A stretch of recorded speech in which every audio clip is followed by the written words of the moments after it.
Vamos para a palavra de Deus. Abra lá para mim o texto em Apocalipse, capítulo 3, versículo 1. Glória a Deus. Vamos ler o que está escrito? Está dizendo: ao anjo da igreja em Sardes escreve: essas coisas diz aquele que tem os 7 Espíritos de Deus e as 7 estrelas. Conheço as tuas obras, que tens nome de que vives e está morto.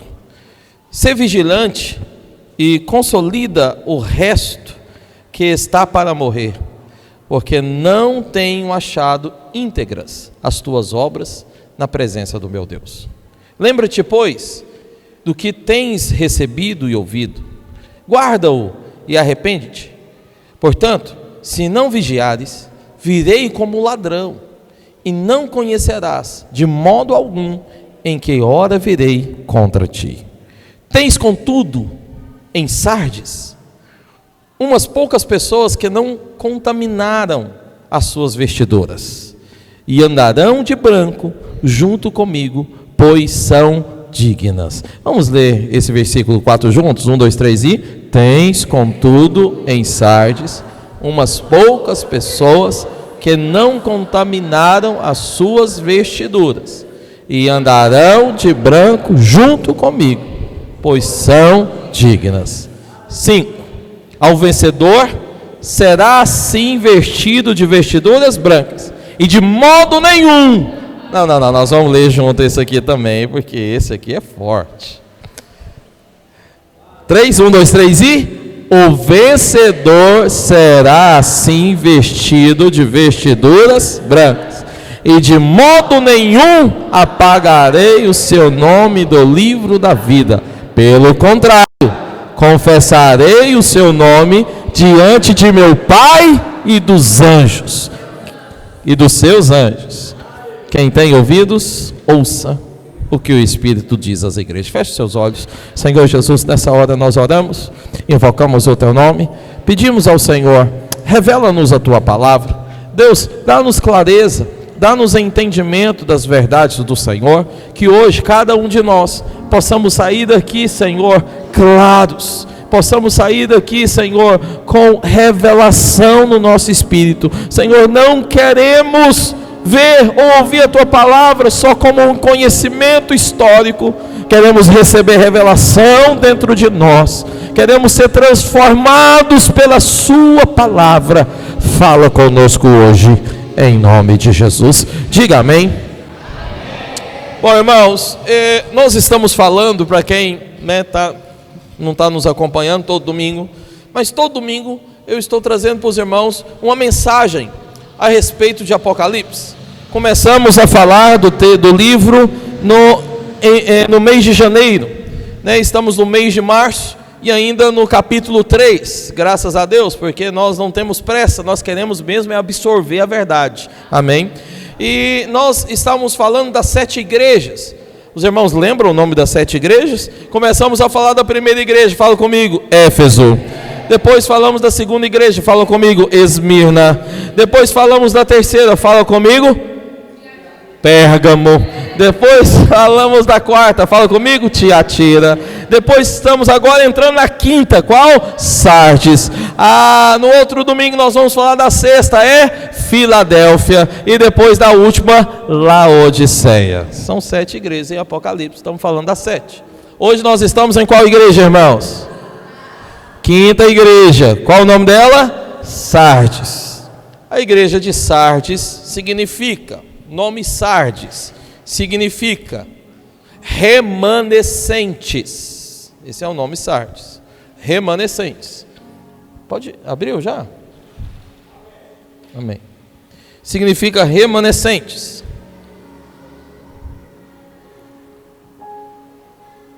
Profeticamente, a igreja de Sardes, ela está apontando para a época da reforma protestante.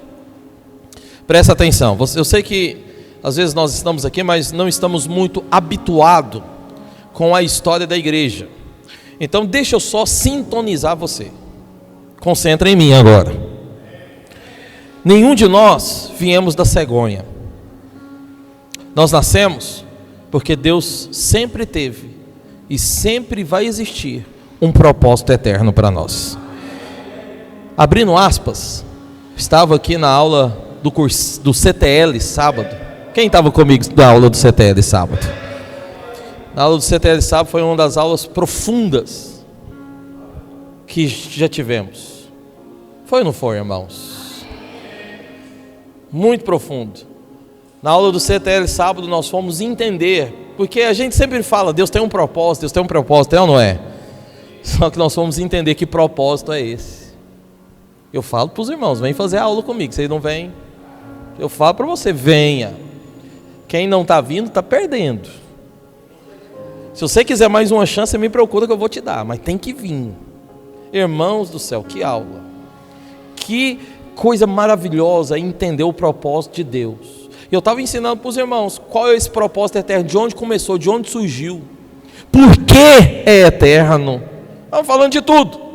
E falamos a aula inteira, das 2 e pouquinho até as 6 horas, sobre o propósito eterno de Deus.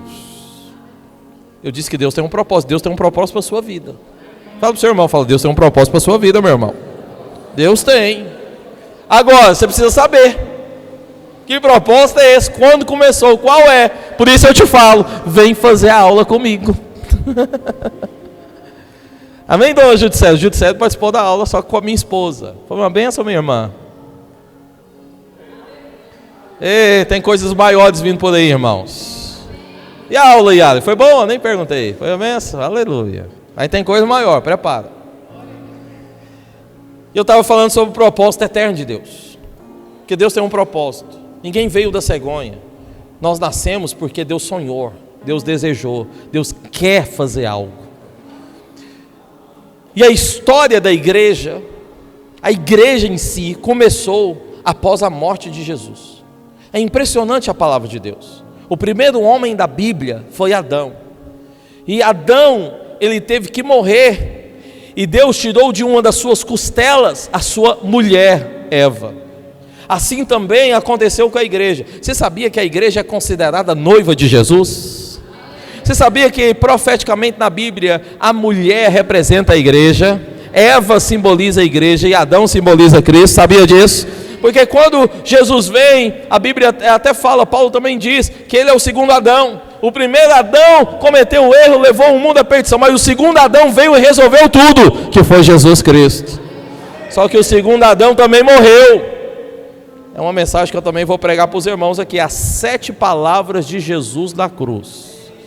Se você quer saber essa mensagem, você vai ter que vir no dia da ceia, no domingo, dia da ceia, dia 7. Eu vou pregar isso. As 7 palavras de Jesus na cruz. Porque quando ele estava na cruz, ele morreu. E você sabe o que foi furado? Costela. O lado de Jesus. Sabe por quê? Porque se para Eva vir, Adão teve que morrer, para a noiva de Jesus nascer, que é a igreja, Jesus também teve que morrer. Ele morreu e a igreja nasceu. Entendeu? Esse foi o sacrifício, por isso foi furado do lado. Tudo é profético na Bíblia, tudo faz sentido. A igreja nasce. Depois que a igreja nasce, Jesus sobe aos céus e deixa os seus discípulos, envia o Espírito Santo, batizados, aleluia. Anderson, obrigado pela ajuda para quem estava dormindo. Todos foram batizados do Espírito Santo, todos, os apóstolos, os discípulos, saíram para pregar e a igreja surgiu, começou. Primeiro século, igreja em Éfeso, paixão, amor, fervor, obras. Falei para os irmãos. Segundo século, igreja, segundo e terceiro século, igreja de Esmirna, perseguição, crentes mortos no Coliseu por leões de maneira cruel, crentes, criancinhas, famílias inteiras. E enquanto isso os romanos se divertiam, aplaudiam, era um parque de diversão. Mas teve época que o sangue deu nas canelas. Morreram, sabe por quê? Porque não quiseram falar que o imperador era do Senhor. Diante do imperador eles se levantavam e diziam: só o Senhor dos exércitos é o Senhor. Não se curvaram, por isso foram todos mortos. 4º século, 5º século, vem a igreja de Pérgamo. Da igreja de Pérgamo a história muda.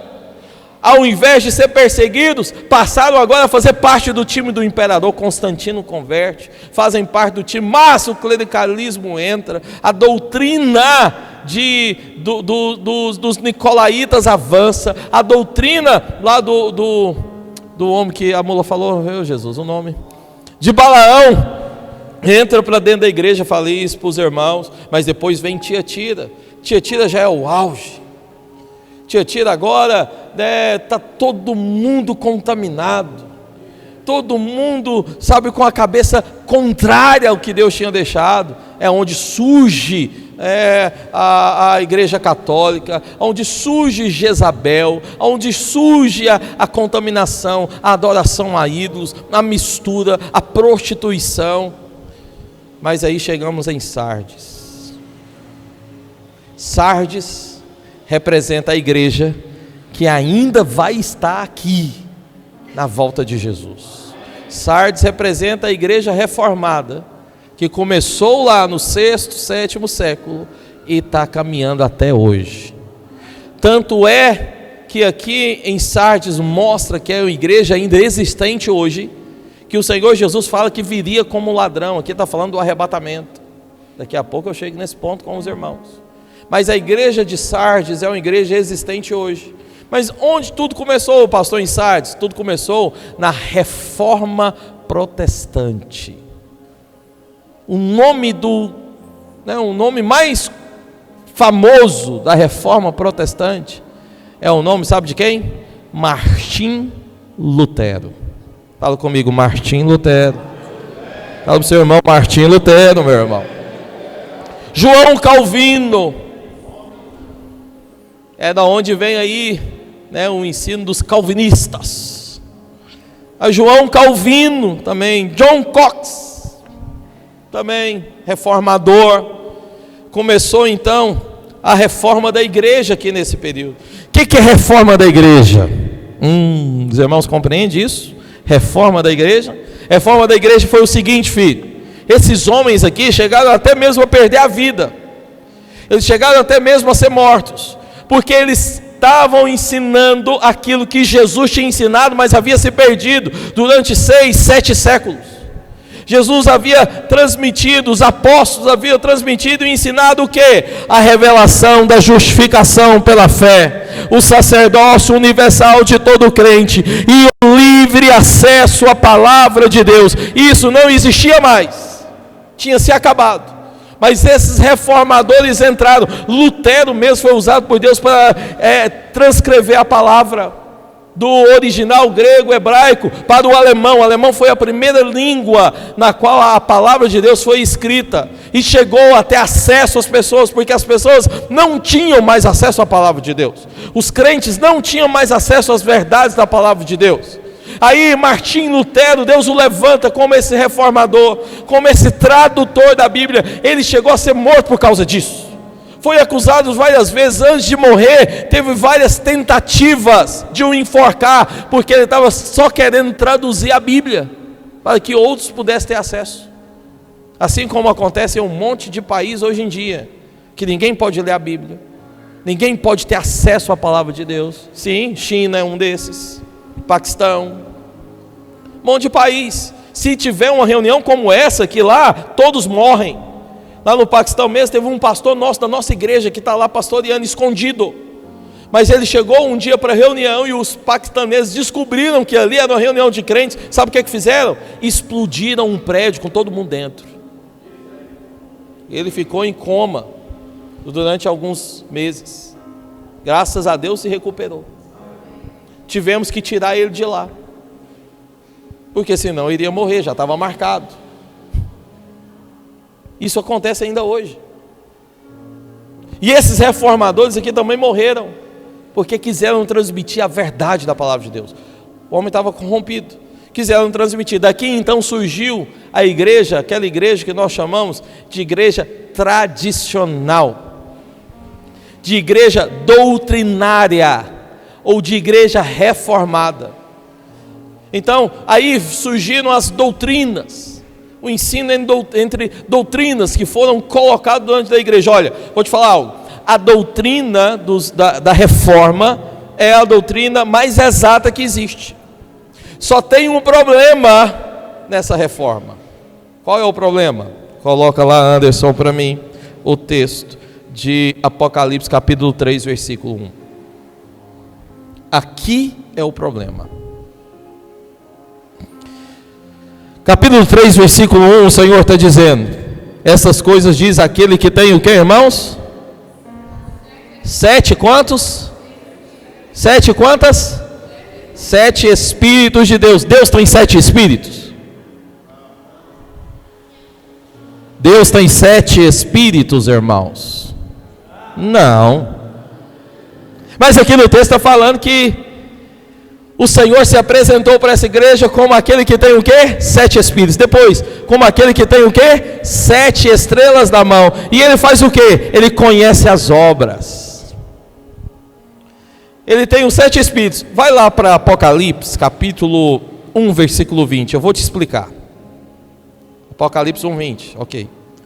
Está dizendo: quanto ao ministério das 7 estrelas que vistes na mão direita, e aos 7 candeeiros de ouro, as 7 estrelas são o que, irmãos? São os anjos das 7 igrejas. E os 7 candeeiros é o que, irmãos? As igrejas. Então, volta lá agora, Anderson, para Apocalipse capítulo 3, versículo 1. Essas coisas diz aquele que tem os 7 Espíritos de Deus, e também as 7 o quê? As 7 o quê, irmãos? Estrelas. 7 estrelas está apontando para quem? Para o anjo da igreja. Por isso que eu li para você Apocalipse 1, 20. Lá está explicando. 7 estrelas é o anjo das igrejas. Quem é o anjo da igreja? É o líder, é o pastor, é aquele que traz a mensagem. Esse é o anjo da igreja. É a palavra de Deus se apresentou como o Deus que tem o que? Os 7 Espíritos. Deus não tem 7 Espíritos. Mas aqui o número 7 está aparecendo, como eu já falei para os irmãos, significa intensidade, significa poder para toda a história, para toda a era, para toda a geração. Então o que é que o Senhor está falando? O Senhor está dizendo que Ele tem os 7 Espíritos, tem a intensidade, tem o poder, tem o fogo. Ele se apareceu desse jeito para essa igreja, porque Ele está dizendo: eu quero incendiar os líderes dessa igreja. Eu quero ter gente lá que é incendiado pelo meu Espírito. Fala para o Senhor, fala, meu irmão, Deus quer te incendiar com o Espírito Santo. Por que Deus queria incendiar essa igreja? Coloca lá no versículo 3, 1, Anderson. Por que Deus queria incendiar?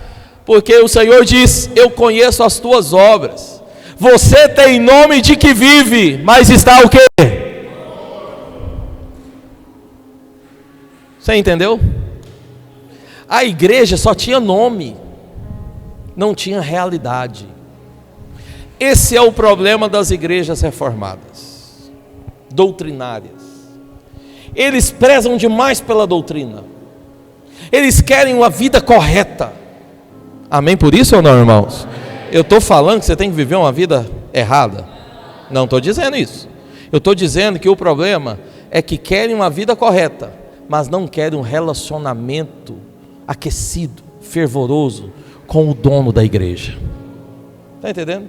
Eles só querem viver de maneira correta, certinha, mas não tem um coração aceso, não tem um coração fervente, fervoroso. Olha, eu não estou tirando uma para colocar outra. Eu estou dizendo para você que você tem que ter a vida da palavra de Deus e andar em linha com a palavra de Deus, porém com um coração fervoroso, aceso. Não basta ter a palavra, tem que ter também a realidade. Olha, irmãos, é terrível. Pessoas que gostam de falar de santidade, falar de justificação, falar de viver correto, mas não tem um coração fervoroso, apaixonado por Deus.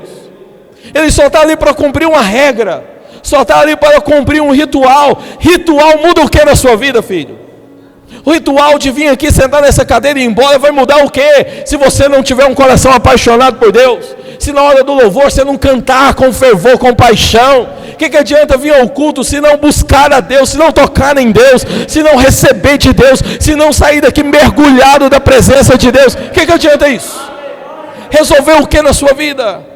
Então não adianta receber doutrina sem ser apaixonado. Você tem que ser um homem, uma mulher apaixonado pelas coisas do céu. Sabe qual que é o problema de muito crente? É que muito crente às vezes ele é reprimido. E isso vai viver, essa situação que eu vou te contar aqui, vai ser uma situação que vai passar longe de nós. Que nós aqui não vamos ser uma igreja reprimida, que está aqui, quer viver certinho, mas está louco para estar no pecado. Está aqui dentro da igreja, quer viver de uma maneira comportada, carinha de santo, palavra de espiritual, mas na verdade está louco para pôr para perder, para colocar para lascar. Não, nós não vamos ter cara de vivo e está morto, não. Nós vamos ter cara de vivo e está queimando por dentro, borbulhando por dentro, realidade. Está entendendo, meu irmão? Então eu quero o Senhor, mas eu quero a realidade desse Senhor. Eu quero viver isso na prática. Olha, que fascínio tem as coisas dessa terra, desse mundo. Alguém fala, pastor, agora eu vou viver minha vida, vou bagunçar mesmo. Quem sai para bagunçar está vivendo o quê? Pensa friamente, calcula comigo, calcula bem. Calcula bem. Se você já foi ímpio, você vai entender o que eu estou dizendo. Você está vivendo o quê? Quem está aí fora sem buscar Deus está vivendo o quê? Olha, irmãos, não adianta estar lá fora sem buscar Deus, não adianta estar aqui dentro sem buscar Deus. Isso não resolve. O que resolve é realidade, é buscar Deus para valer. Então nós vamos jejuar, mas não vamos ficar aqui batendo no peito falando, porque eu estou jejuando. Está jejuando mesmo? Ou você está só sem comer? É só para bater no peito e falar que jejuou? Ou é para buscar Deus para valer, ver porta aberta, ver milagre acontecendo, ver bênção sendo derramada, para orar, clamar o Senhor, ler a Bíblia, confessar os versículos? Como que vai ser? Vai ser realidade ou vai ser só farsa? Essa igreja de Sardes vivia uma farsa, mas Deus conhecia. Entende? Deus sabia. Por isso Deus falou para ele: eu tenho 7 espíritos, eu quero é te incendiar. Está entendendo? Eu quero é que você experimente do meu poder. Olha, irmãos, eu vou te falar algo aqui. Quando eu era mais jovem, meus 12, 13, 14 anos, enquanto eu vivia a minha vida, levando a Deus na barriga, e minha mãe mesmo falava isso para mim: filho, para de levar Deus na barriga, para de ficar deixando para lá. Eu não experimentava da realidade de Cristo. O dia que eu parei de levar Deus na barriga, falei, quer saber de uma coisa? Eu vou buscar Deus mesmo. A minha história foi mudada. A realidade do céu entrou dentro de mim. Hoje, sabe o que nós experimentamos como igreja? Nós experimentamos uma realidade do céu. Nós como igreja não estamos aqui, irmãos, para viver uma farsa ou para falar que somos crentes porque vamos ao culto. Não. Nós estamos aqui para viver uma vida apaixonada por Deus. Nós não somos crentes porque viemos ao culto. Nós somos crentes porque o dom dessa obra entrou dentro de nós. É isso que transformou a nossa vida. Nós viemos ao culto porque nós estamos apaixonados pelo nosso noivo. Vou te falar algo. Não tem como a noiva casar se não tiver apaixonada. Só há casamento se tiver paixão. O noivo é Cristo, a noiva somos nós. Se você quer casar, filho, seja alguém apaixonado. Cutuca seu irmão e fala: seja apaixonado. Fique em pé no seu lugar, aleluia.